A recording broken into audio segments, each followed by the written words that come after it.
В этом зале мы приняли закон о некоммерческих организациях, по которому старались предотвратить финансовую помощь из-за рубежа нашим некоммерческим организациям.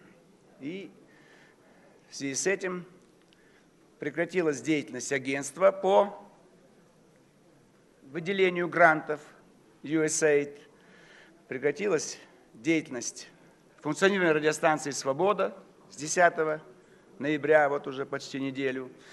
Не финансируется журнал New Times, который в свое время выходил под русским названием «Новое время».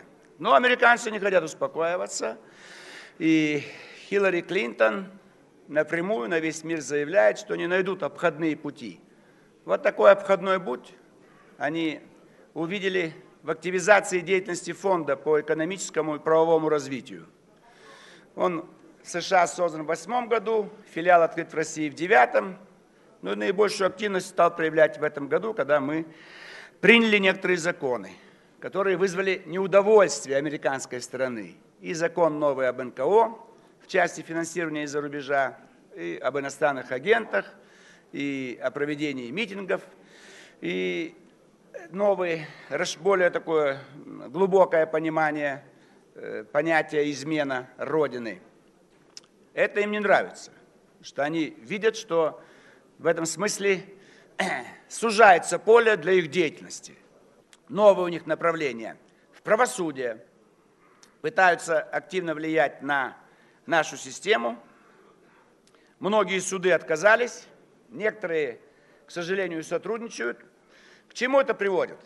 Вот создан патентный суд. Вроде бы хорошо. Нам нужен патентный суд, так же как административный суд. Я уже об этом говорил, в Конституции заложена норма административных судов. Но это мы сами должны создавать.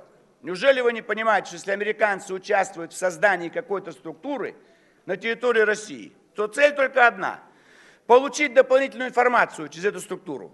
Красиво, патентный суд. А что он будет рассматривать? Споры по патентам. А что такое патент? Изобретение. То есть американцы получат доступ ко всем изобретениям на территории России.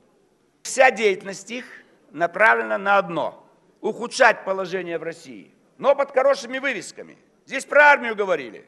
Не интересуют их наши танки и ракеты. Никакой континентальной войны не будет. Даже точной войны не будет, как сегодня Израиль бомбит Газу или Газа ракетами забрасывает Израиль. Даже этого у нас не будет. Борьба идет за умы.